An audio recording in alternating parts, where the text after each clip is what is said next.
Bama may not be for everyone. That's what we're looking at today. If you live in Alabama right now, you probably just screamed blasphemy. That's because most of the people that live in the Yellowhammer State are incredibly proud of their state and think it is near perfect. Why not? It's a great state with good people and affordable real estate.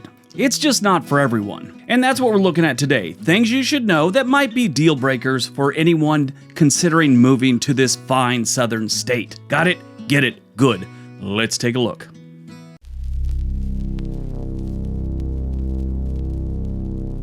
Number 10, healthcare access. In rural Alabama, seeing a doctor can be about as rare as spotting a Kardashian without plastic surgery. The state faces a severe shortage of healthcare facilities and professionals, especially in its rural areas. According to the Alabama Hospital Group, nearly 90% of Alabama's rural hospitals and clinics are at the risk of closing, and several have already shut their doors in recent years. This has left many communities without immediate access to medical care, forcing residents to travel long distances for even basic health services. For instance, in some parts of rural Alabama, the nearest hospital can be more than an hour's drive away. This is a significant barrier to timely medical care, especially in emergencies. That's obvious. The state's ratio of primary care physicians to residents is among the lowest in the nation. A lot of people will retire to Alabama. It's a great place. It's affordable. The weather isn't terrible. It's almost like Florida without as many beaches. It's just a lot cheaper. And when it comes to the healthcare, that's a deal breaker for a lot of the people thinking about retiring in Alabama. I always have to say this because a lot of younger people, if they're watching this, they don't understand. But as you get older, you start needing the doctor a lot more. If you're in your 20s,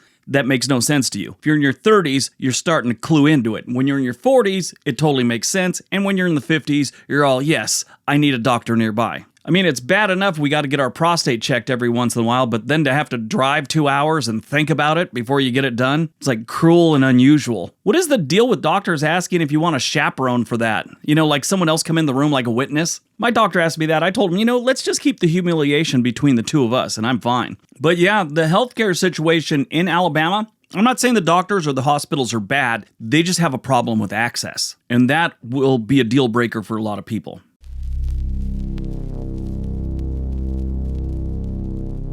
Number 9, the education system. If you're hoping for top-notch education, you might be better off teaching your kids using sock puppets. Underfunded and outdated textbooks makes learning a bit of a challenge, and this goes on in a lot of places in Alabama. If you're a fan of up-to-date resources and modern facilities, you might be disappointed by what you find here. Let's jump into some of the stats to paint a clearer picture. According to a recent report, many public schools are operating with budgets that barely cover the basic expenses. A 2021 survey by the American Federation of Teachers found that 94% of teachers spend their own money on classroom supplies, averaging around $500 per year. Additionally, the National Center for Education Statistics revealed that the average age of public school buildings in Alabama is over 40 years. The average for the country is 31 years. So this just means the facilities are struggling with outdated infrastructure. The impact of underfunding is evident in the conditions of the textbooks and learning materials.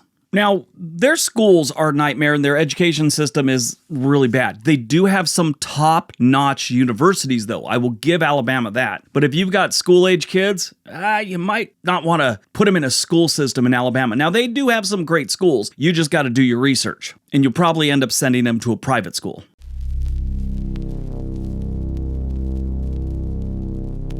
Number 8, conservative politics. If you're into progressive politics, living in Alabama can feel like being a vegan at a steakhouse. You'll be surrounded by folks with strong conservative values. So get ready for some lively debate over sweet tea. Myself, I don't care how you vote or whatever. That's not a big deal. To me, I'll live wherever I want. I've said this many times before, but this does bother some people, and it might be a deal breaker, and it goes the other way too. A lot of conservative people would never dream of moving to Oregon. But in case you don't know, and you're thinking about Alabama as a place to relocate, they are very conservative when it comes to their politics. Are you going to get beat up going down the street because you had a Bernie Sanders shirt? It's highly unlikely. Will you get the stink eye from most people? Yeah, absolutely. They also have religious conservatism. Sunday mornings are for church, no exceptions. If you're not religious, be prepared for a lot of invitations to join different congregations. In general, if you try and say you're an atheist here,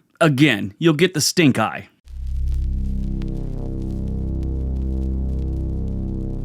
Number 7, it's a slower pace of life. Alabama, in case you haven't picked up on it yet, is in the deep South. And in the South, things aren't as hustle and bustle as they're going to be in the North, like New York City, Boston, Providence, Rhode Island, Newark. That's a different lifestyle. When you come down here, things are they're a little more laid back. It's almost like that California surfer hippie thing, but not really. It's just things, just a little bit slower. Only half the people freak out in gridlock traffic compared to Boston and New York, where everyone's freaking out in gridlock. Yeah, but if you're used to the hustle and bustle, Alabama's laid-back vibe might drive you up the wall. Everything moves slower, from the people to the Wi-Fi. You'll have plenty of time to smell the roses and even watch them grow if you want.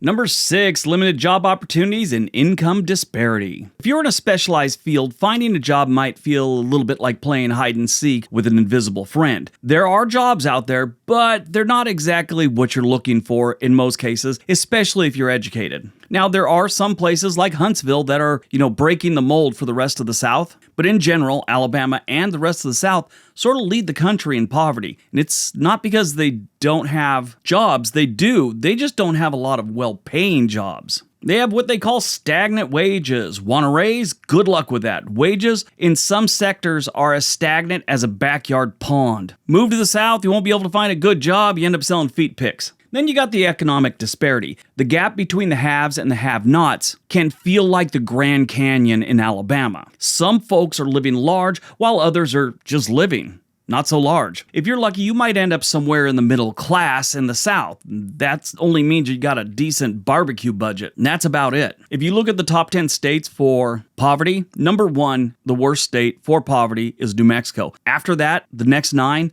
they're all southern states. And Alabama, depending on what study you look at and what year it is, they're usually about 4th, 5th, or 6th poorest state in the union.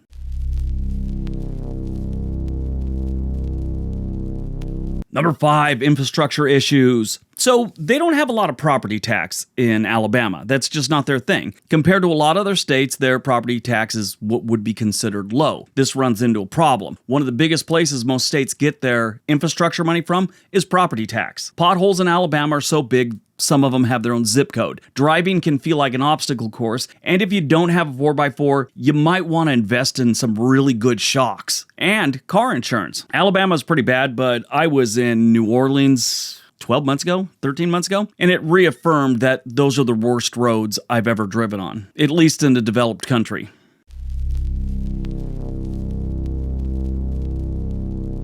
Number 4, the crime rates. Certain areas have crime rates that'll make you double check your locks. Now, it's not like the entire state is really dangerous. They just have some pretty scary neighborhoods and some pretty dangerous cities and towns. If you look at the list of the 100 most dangerous cities in the United States, a whole bunch are from Alabama. Bessemer, I'm not sure if I pronounced that right, I'm just looking at the FBI's website. Fairfield, Selma, Birmingham, Talladega, Troy, and Anniston.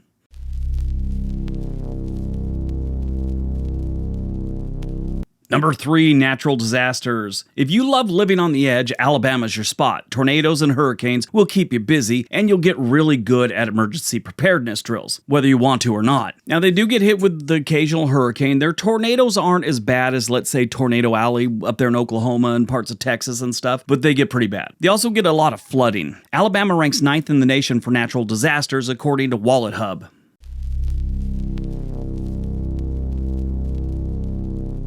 Number 2, the climate. High humidity. Yes, it's a thing there because it's the South. Ever wanted to know what it's like to live inside a giant's mouth? Move to Alabama. Live there in the summer. That's what it's sort of like. Your hair will develop a personality of its own, and you might find yourself looking like a frizzy poodle on a bad hair day every single day. If you don't know, southern summers are brutal with the humidity, the heat. It's just oppressive. And then when that happens, you also have the bugs and pests. They kind of come hand in hand. Alabama is the mosquito capital of the world. They say that everything's bigger in the South, and that includes the bugs. You'll need to bug spray yourself like you're using perfume, and don't be surprised if you find critters in places they shouldn't be. I had to do basic training in Georgia, southern state, in the summer, and it was brutal. I came from Southern California. I'd never seen that many bugs in my life. All right, before we get to number 1, don't forget we have another channel called The Sweet Life for Briggs. There's a link for that down below. All right, on to number 1.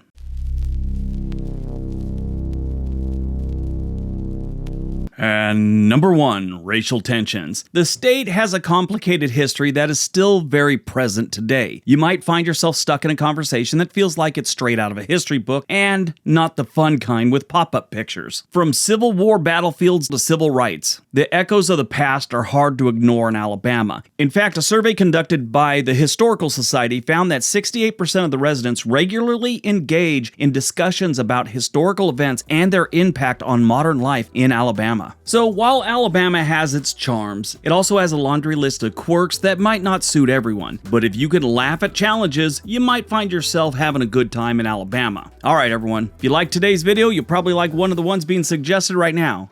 Have a great day. Be nice to each other.